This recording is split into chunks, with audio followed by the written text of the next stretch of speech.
ডিমগুলো 100% বীজ ডিম হওয়ার সম্ভাবনাই অনেক বেশি। অবশ্য প্রতি বছরই আমি নিজেই অনেক সুন্দরভাবে বাসা তৈরি করে দেই। আসসালামু আলাইকুম বন্ধুরা। এই যে আমাদের এই রাজহাঁসটার ডিম দেওয়া কমপ্লিট, তাই এটাকে ডিমে বসিয়ে দিতে হবে।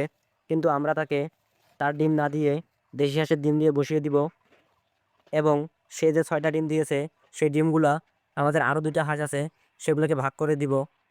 আর এই ডিমগুলো আমাদের নিজেদেরই দেশি হাঁসের ডিম।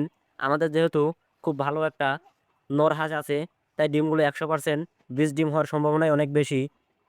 হাঁসটার বাসা তৈরি করে দেওয়ার জন্য আমরা কোনো পদ্ধতি অবলম্বন করি নাই।